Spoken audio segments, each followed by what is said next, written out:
Hello and welcome back to First Act, a podcast from Koshy's Business Builders. I'm Cess Busby. And I'm Adam Bubb. And we're so glad that you could join us. Each week we take a deep dive into the origin stories of Australia's most innovative and interesting business founders. We really hope that you feel as inspired as we do after these chats. Cess, just sitting here, I feel inspired. We've recorded more than 25 episodes this year so far, and we've had such a unique insight into the minds of successful people. And people who haven't been afraid to talk about the hard yards behind building a brand.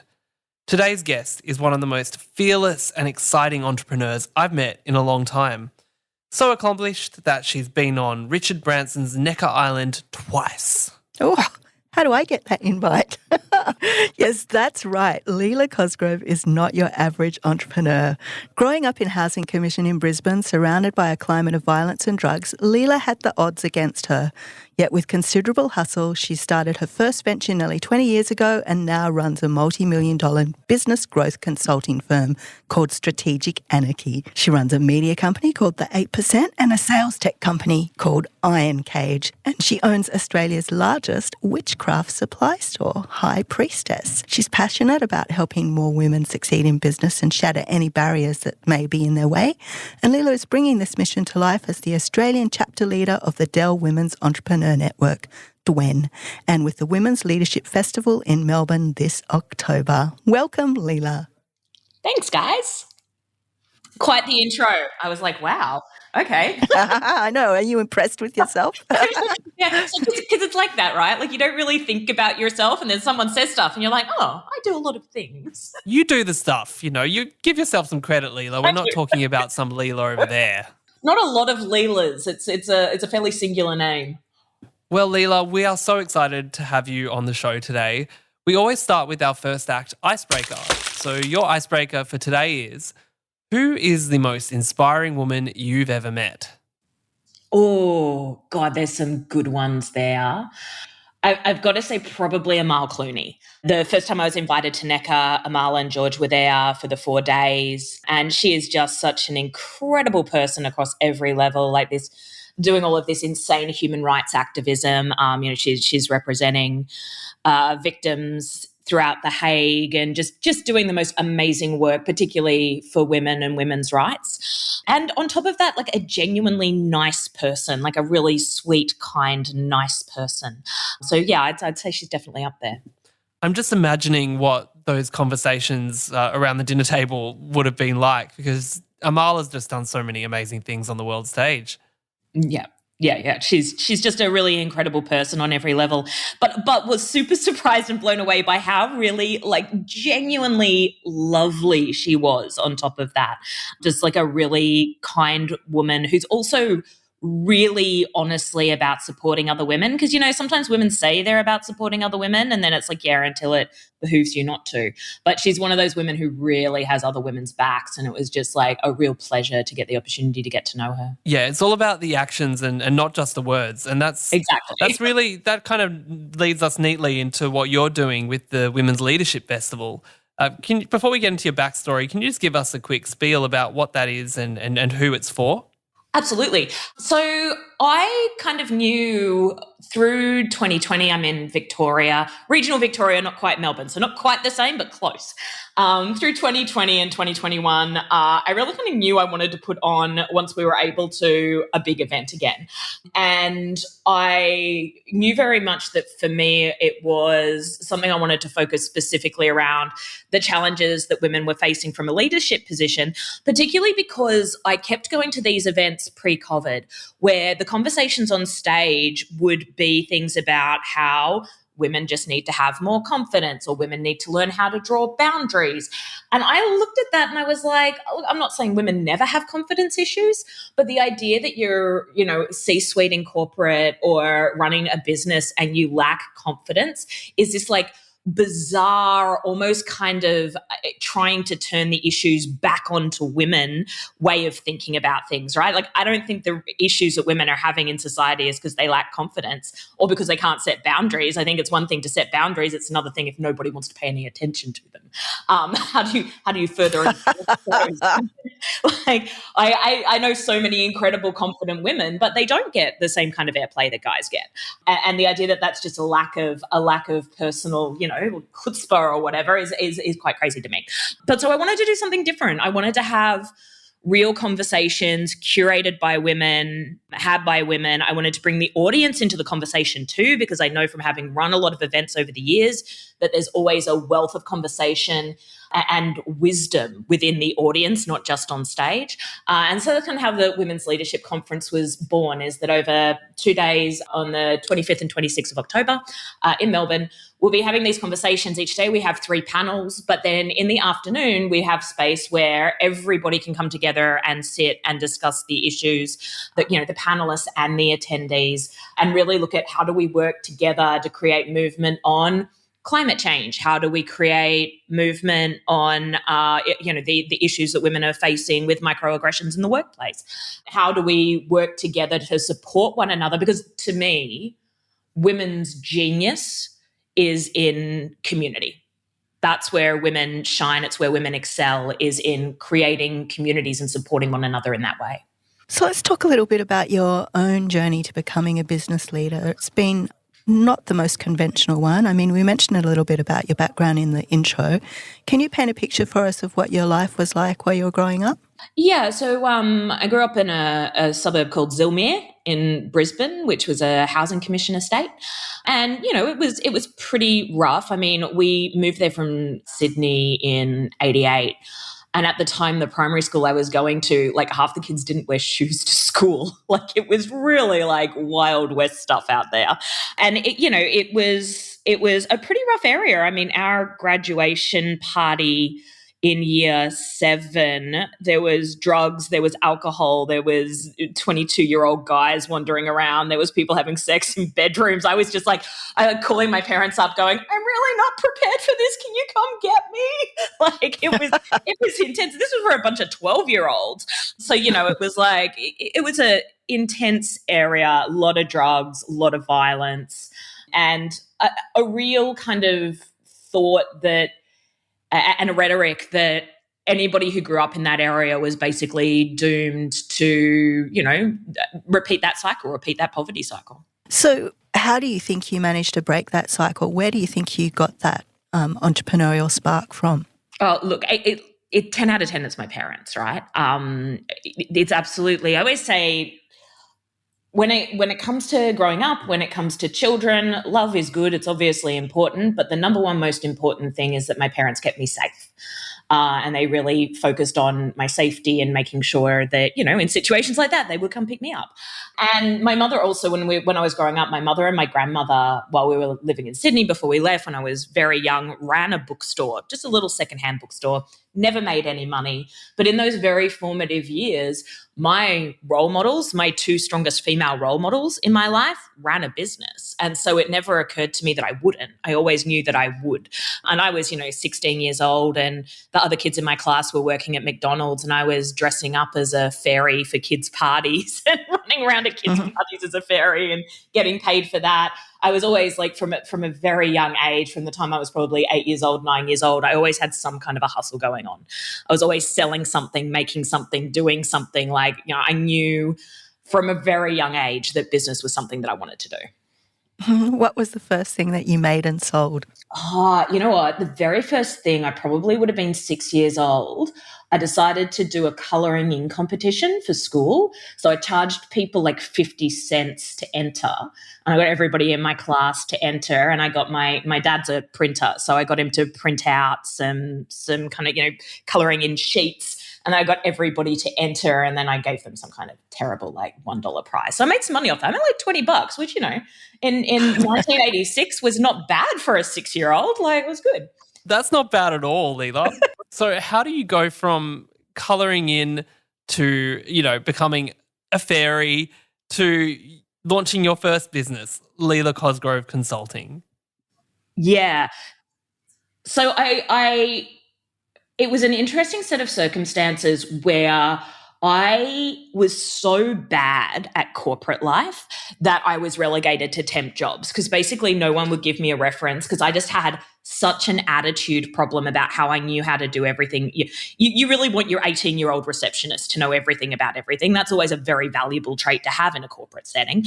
And so I struggled in corporate because I felt like I was smart and I felt like I was good at my job, and I was always like very on top of my stuff, and it was not always appreciated. So I ended up in these temp jobs, and sometime around, it would have been 2003, 2004, I was like trying to figure out, okay, how do I make money? And I'm online Googling like how to make money online. And I came across a website called guru.com, which was a freelancing website back when like anything about making money on the internet must have been a scam back then. There was like no online business. You maybe sold some stuff on eBay, but that was it.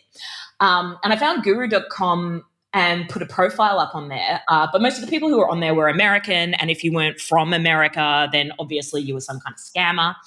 But then one day I was away with my mum. We were house sitting for a friend of hers in Bangalore, and this email came through from a guy who was a Canadian based in Sydney, and he was the managing director for J. Abraham Asia Pacific. J. Abraham's a major consultant. If you don't know him, you might know Tony Robbins, and Jay's the reason that you know Tony Robbins. So Jay was the one who kind of did all the marketing and created the infomercials and stuff for Tony Robbins. So I put in an application with this guy. He was looking for a virtual assistant. And I was like, I can do that. I do administration. And he came back, he nailed me. It was so good. He was like, I don't know, I'm reading in between the lines of your resume. I suspect you're not all that good at admin. I'm like, that's so true. He's like, but you seem to have a skill set around writing. Would you be interested in doing some writing? So I took on with him sort of an apprenticeship over the next couple of years. I was getting paid nothing, like $9 an hour. And everybody around me was like, you're crazy. You're getting ripped off. And I'm like, yeah, but am I? Because I'm writing these articles. I'm getting sent this content from Jay Abraham, whose like content is worth tens of thousands of dollars. I'm getting sent to his seminars to like create stuff based off the back of it. Like the education that I'm receiving for that tiny amount of pay is worth so much more than they're paying me. And I was still working my temp jobs at the time. So I'd be like all day at work, come home, have dinner, 7:00, back on the computer until probably midnight, writing stuff for like no money.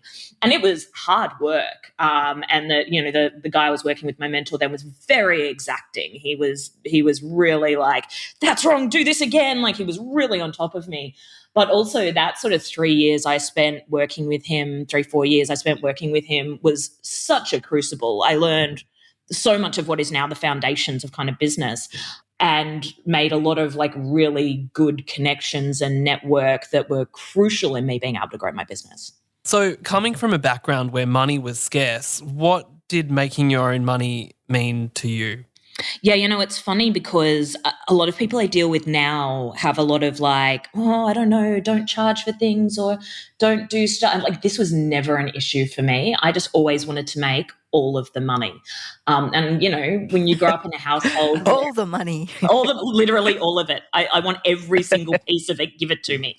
I was because I had big stuff behind me, right? Like I wanted to support my parents, which I'm now able to do. I wanted to make sure that my family was set up, which they are. So it wasn't just about me. It was about how do I bring everybody with me?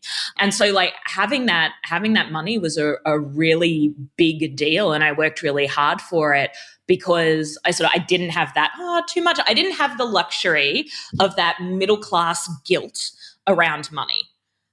Because when you grow up in a household where you come home and there's no food in the fridge or the phone might be turned off, then you just don't have the luxury of guilt around money. So I worked really hard. I didn't freak out about money until after we started making like over $1 million a year. Then I started to have some panic attacks where I'm like, this is a lot of money. Why is anybody letting me manage this? But before that, it was like, nah, just keep giving me the money. This is good. I like it.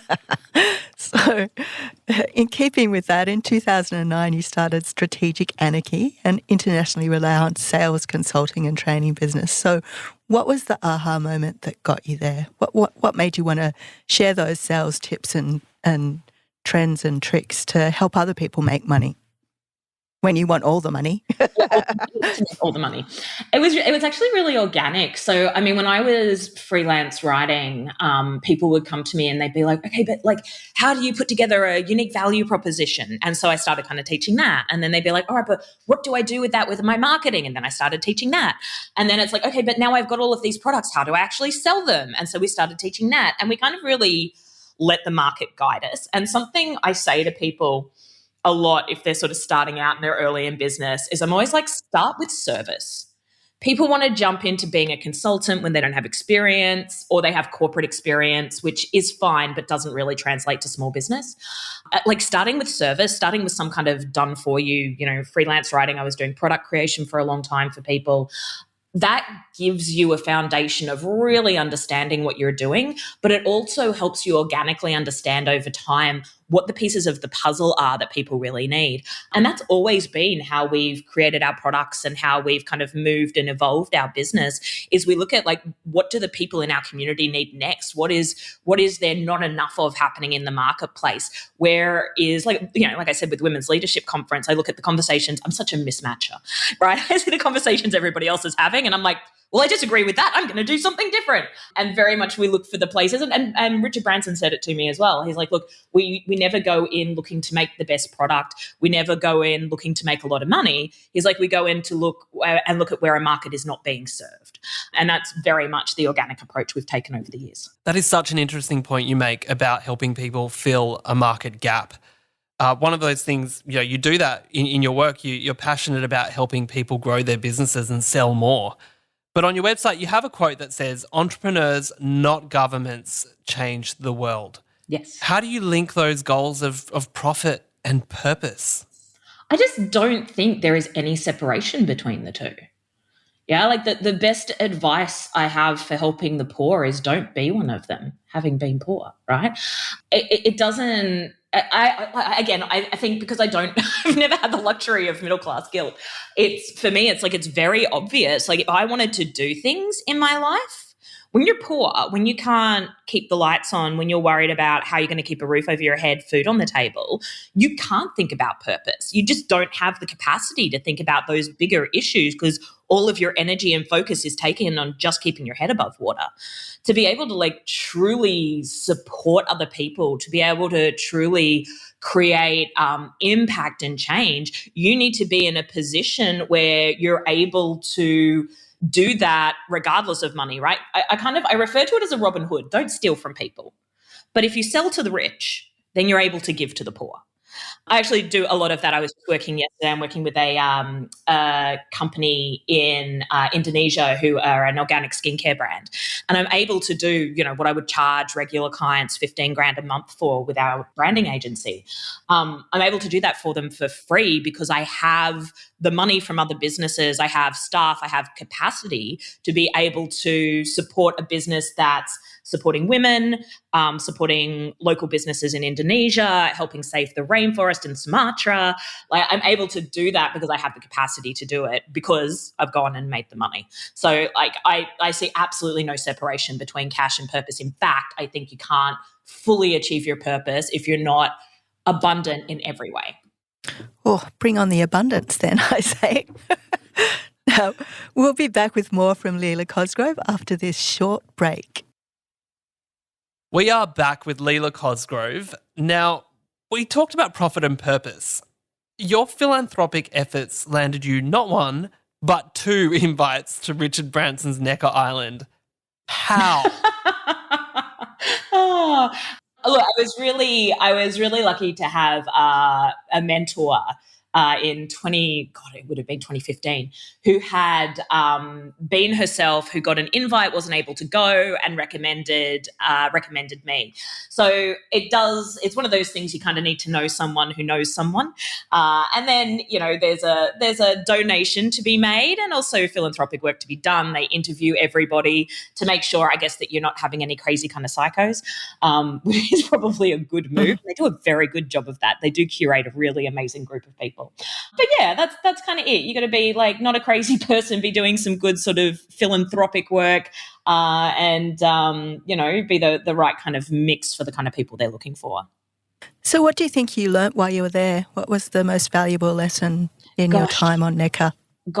There's always so many. The first time I went in 2016, the big takeaway was that I have a very interesting set of life experiences that not everybody has, right? So, we're on NECA with people who are generationally wealthy, and the Princess Diana's goddaughter, the guy whose family runs the oldest retail clothing store in Europe, like seriously generationally wealthy people, and Leela from Zilmere. All right then. So we're like sitting there, and there was a conversation particularly around. There was one of the speakers was a guy who'd spent 30 years on death row for a crime he didn't commit, had later been exonerated, 6 months out of prison, and he's on Necker Island sharing his story about what it is to be Black in the South of America. And, and people are talking about, we're going to do a book and we're going to do a movie and we're going to do this thing and that thing. I kind of quietly put up my hand and I'm like, hey, for all he's been exonerated, he doesn't have 30 years of work history. Can we maybe get him a job? I honestly think it came from a good place, right? I don't think they're looking to make money. They're trying to solve the problem, right? They're like, how do we use this to get rid of the death penalty? How do we use this to make sure that the death penalty is no longer an issue in the US? How do we create, they really come from the best possible place. They're really trying to create something amazing, but they just, if you're generationally wealthy like that, you've never thought about keeping a roof over your head. It's just you haven't had racial profiling. Right. It's just the very idea of needing a job is just not within their realm of experience. And so for me, I was like, not a lot of people on NECA grew up in Housing Commission. Not a lot of people who grow up in Housing Commission end up on NECA.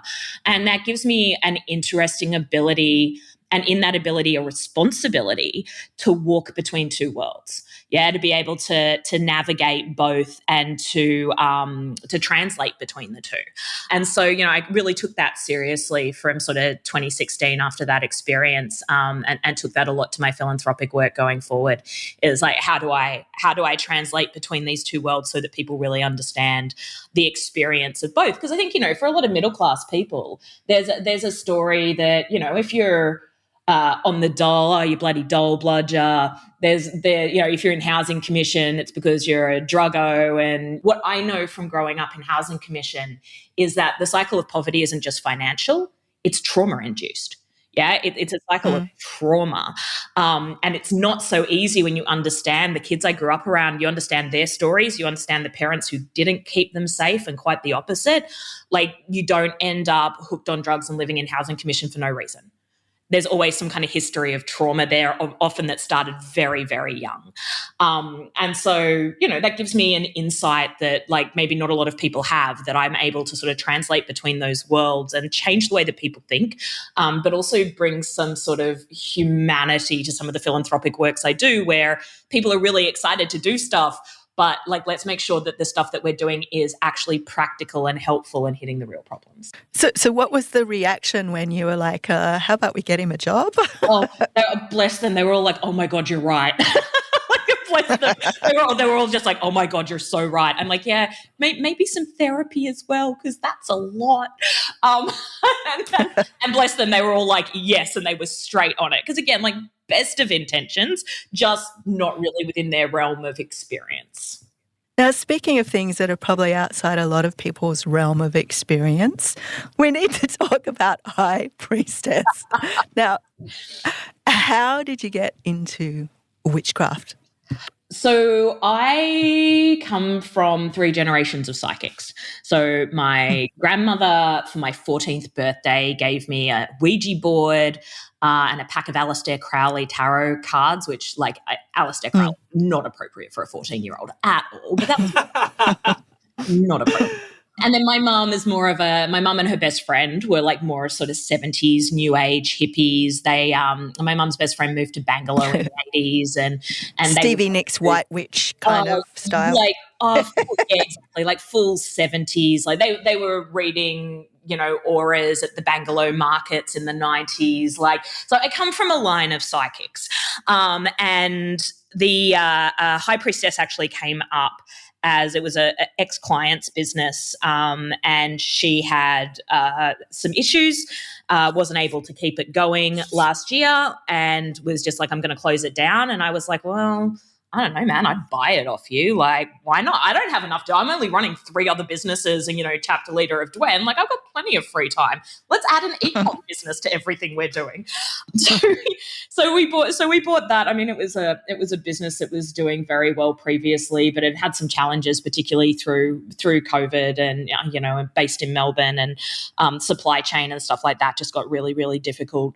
And the business had dropped a bit. So, we spent a good year kind of building it back up and getting it established and regaining customer trust, and just really rebuilding the business from the inside out. So, yeah. Because you've just got so much going on with your various businesses, with Strategic Anarchy, you've also got Iron Cage. Where's High Priestess now in the mix? Too many businesses. Take it back. High Priestess is our fun business, and it's the one. I have a really small team as well. My team's tiny but hyper effective. It's insane how much we get done for such a very small team.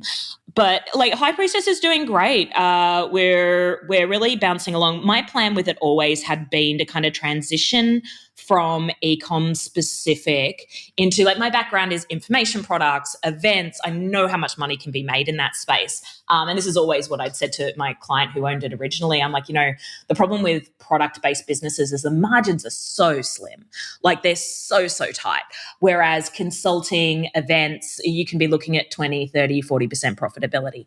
And you just cannot get that on. You're lucky to get 10% on a product business. So we've started moving it in that direction. My focus is really around bringing entrepreneurial women into it, because I think that what I've done with my own clients over the last few years, there's this thing that happens. I call it the $1 million meltdown.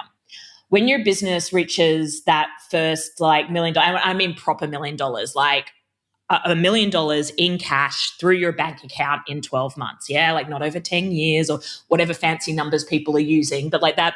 When you hit that $1 million in revenue for the first time, there's this meltdown that happens where people have worked so hard to get there. And then they're like, oh, wait, I made $1 million and everything else in my life didn't just magically get better.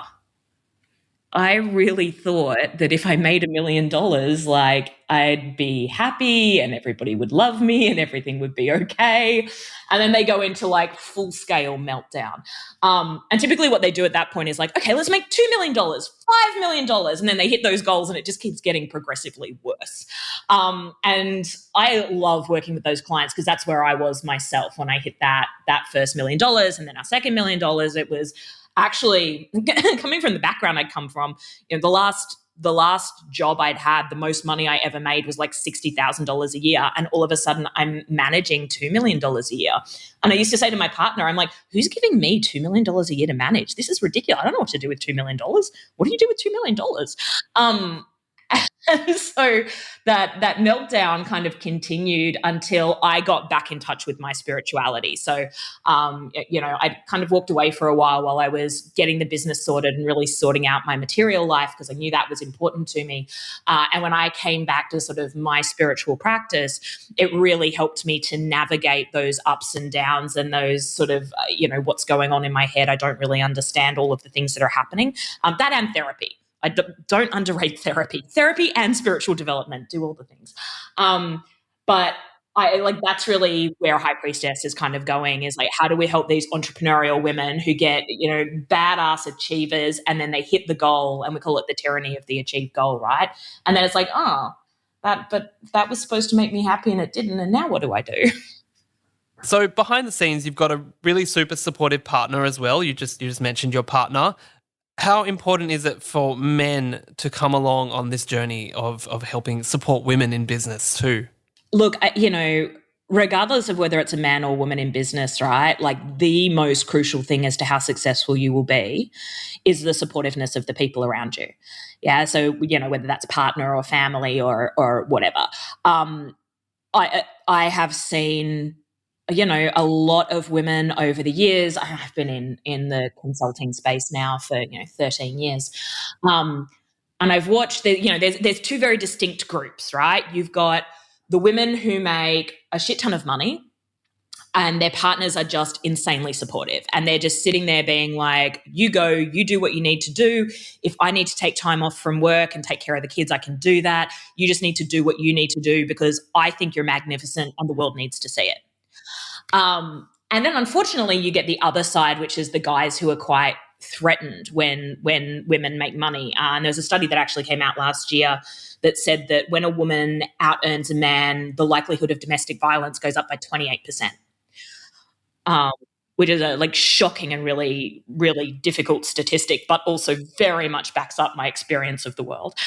And I see that too. I see a lot of women who either end up out of their relationships or who, if they do love their partner and they've got kids, who then readjust their business. And I've seen people drop businesses from millions of dollars down to a couple of $100,000 simply because their partner cannot cope with them being successful, and kind of brings the family in to harangue them until such time as it's just easier for them to be like, you know what, I'm just going to go back to making a couple of $100,000 a year and I'll bounce along and it'll be fine. You mentioned previously that you're the Australian chapter lead of DWEN, the Dell Women's Entrepreneur Network. I'm a really big believer in mentorship. It sounds like mentorship played a big role in your journey as well as an entrepreneur. So how did it come about that you joined DWEN, and how did you become the Australian chapter lead? It was totally random set of events, as is everything in my life. So in 2019, I went to the DWEN conference in Singapore.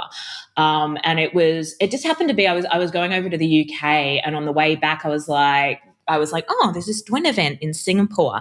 And I'd heard of the organization about a year previously. I was speaking at the B2B Expo in Melbourne, and Dell was sponsoring it. And one of the executives there was like, oh, you need to join this thing. And I was like, great. So then I saw this event was on in Singapore. I stopped on the way home from the UK, spent a few days in Singapore, and I was just blown away. Like, the presentations and stuff were great, obviously, but what I was blown away by was like the quality of people in the room, the kind of women who were in the room, women who are just doing the most phenomenal things, from all over the world, but particularly falling in with the group of Australians, as you do. You find the Australians somehow randomly, and now you're with the Australians. There's Narelle Anderson, who's a First Nations woman who's running a really significant business in recycling and doing incredible things there. Kathy Reed, who runs this giant $1 billion valuation, giant set of pharmacies, just these women who are so far ahead of me, million miles ahead of my tiny $2 million a year business. And being able to be in rooms with women who've done that stuff, being able to sit down and just have conversations and talk to them, that's a really rare opportunity. That's not always an easy thing to find people who are playing at that level, and multiples of them in a single room. Made some really good friends while I was there as well. Some people I've hung out with since who are just really like incredible people throughout Australia and New Zealand. And so after that event, particularly in 2020, I was like, you know what, we really need a chapter. And my understanding at the time, I thought there was a Sydney chapter. My understanding was there was a Sydney chapter. So I reached out to DWEN and said, hey, can I start a Melbourne chapter? Because I'd love to get this same sort of situation, these incredible women together in a room to have those discussions, because it was so valuable to me. And DWEN came back to me and said, no, actually, there's no chapter here. Have all of Australia. And I'm like, that's what Australia is. I'm not sure Americans have a full grasp of just how big Australia is. I don't think it fully plays in their head where it's like, yeah, okay, that's a lot, but sure, why not? So then I took on the Australian chapter leader role. So what is it that you're hoping to achieve from this relationship that you have with Dwen? Yeah, for me, this ability to bring together magnificent people and connect them to one another just makes me so happy. It's really something I enjoy doing a lot. It's actually when I came back from NECA on this last trip this year, there were some postcards in our room, and I took the postcards and I was scribbling on the back on the plane on the way out what I wanted to make sure I didn't forget. Yeah, like what I wanted to hold on to, the feelings of things, what I was going to, as Gina Wang, who runs Virgin Unite, says, what are you going to love into being? And I was like, what am I going to love into being? And I'm like, well, the magnificent women I meet, and then ways for them to meet one another. And Dwen's such a perfect way to be able to accomplish that. Now, just to wrap up, Leela, what do you do to unwind and recharge? We have to know. Oh my God. I am a mad keen crafter. So I am constantly teaching myself how to craft something. I teach myself knitting, and I've taught myself embroidery, and I've taught myself calligraphy. And I would just I've always got something on the go, but it's always something that's very hands-on because my job is so cerebral. I'm always thinking about things. It's always, my brain's always a million miles an hour. And so my unwinding is always something for, whether it's crafting or, we live out in the Otways.